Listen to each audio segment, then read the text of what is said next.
A halo background. I'm sure there's a better name for it, but I have no idea what that might be. Let's see how this came together and if you want a background or not.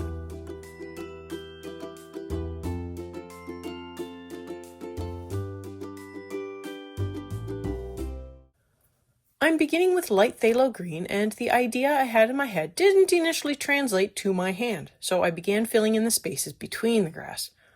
What I meant to do, which I go back and fix, is to add in the green right up against anything not flying. So I add in a light halo of this green around all the blades of grass and the hamster. I then go back through and add in a slightly darker area right up against the liner. I basically want to create a rough gradient of dark to light with this color. Since I am filling everything out, I will be keeping to light layers, and I will come back in again and add more layers to darken everything up until it is where I want it. But basically, it is a background and this will take a while. But on a good note, I actually managed to remember to record, so the whole background is here. Now I am super paranoid about it and check frequently that I am recording. Hi everyone, I'm Catherine, the artist behind Bigelow Fine Arts. Welcome back to this color along. I am moving on to the background for this European hamster from Fragile World by Kirby Rosanes. I have the color list available in the community tab as well as for free on Ko-fi or Patreon. This is not anywhere close to real time. Sadly, I've had to speed up a lot of this video so it wouldn't be too long. This is the nature of backgrounds, long and methodical. Now, let's get back to the coloring at hand.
My next color is cobalt green, and for this I want to expand the halo around all of the objects as well as add a halo around all of the flying things like the dandelion seeds and the butterflies.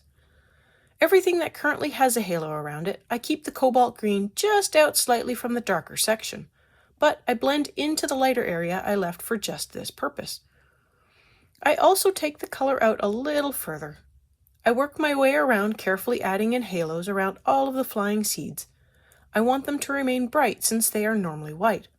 The butterflies do receive an extra layer up against the liner to create the gradient for the halo. If this is your first time here, welcome! This video is part of a series, so grab your pencils and join in right here. Each video stands alone. If you liked what you saw, hit that subscribe button to stay informed of when the next video in the series is posted.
My final color is light cobalt turquoise, and this will fill in the remainder of the background.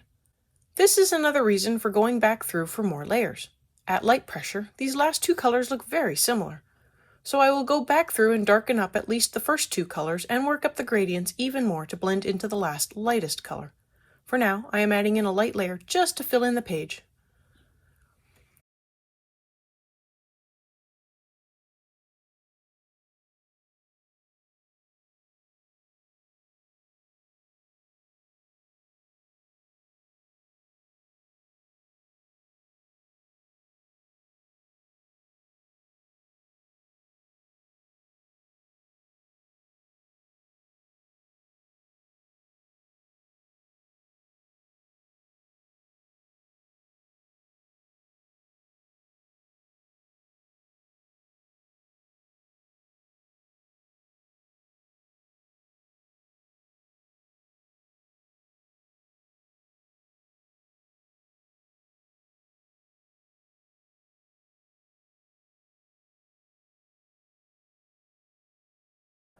I want to now go through and darken each color.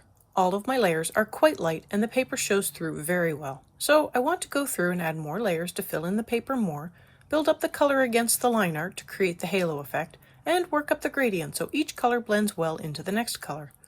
This will take some time to do since I want to try to be mindful of how sharp my pencil is and how sloppy I am coloring. But my arm was tired, so I definitely got a little sloppy right near the end. For the light phthalo green, I really want to work up a nice solid color right up against each blade of grass and the hamster. I also add to the blend between this color and the next to make sure everything transitions smoothly.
Once I felt like I have that worked up, I come through with cobalt green to work up the blend with the phthalo green, as well as making sure all of the dandelion seeds have a smooth gradient and the butterflies have a darker area surrounding them.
With the light cobalt turquoise, I just add in another layer to smooth out all of the areas between halos. This is basically the main background color, and this is about how light I was aiming for on the background. I wanted something relatively light and ethereal for this background while still maintaining something fitting the realism of the picture.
I will go through again and make sure I have smooth gradients. I did notice that some of my halos are a little harsh, so I will smooth them out. This will take a combination of both the light cobalt turquoise and the cobalt green. I feel like the light phthalo green I placed up against the grass is in a good place, but if you find any light spots, definitely add more layers. This touching up process will be personal to each page. Some days I press a little harder, sometimes I have a sharper pencil, or a duller pencil, which is closer to the norm, and sometimes I am just sloppy. We all have days. I just get into the zone and don't notice how sloppy I am getting because I am just enjoying the process so much. So I will go through and soften the gradients, make better blends, and add more layers where needed.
Now, as a final step for going through and smoothing things out, I wanted to give a blend with white to help blend and smooth out some of the lines I made.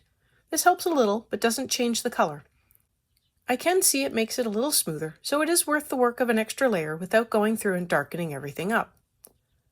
I am using a slightly heavier pressure for this, almost burnishing but not quite. So that covers the background, and this is what I am calling a halo background.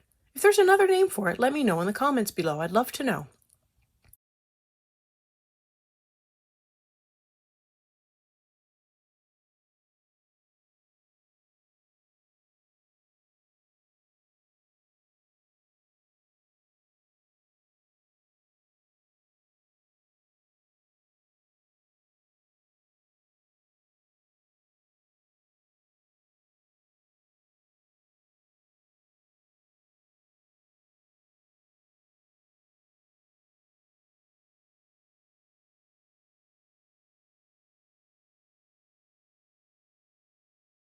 I want to thank you all so much for coming along and joining in with me. Let me know below or on social media how your background went. Did you do one this time? If you found this useful, please like and share so others can also find this video. If you want to see how to do a bokeh style background, I have a video for that. Check it out here. And until next time, happy coloring!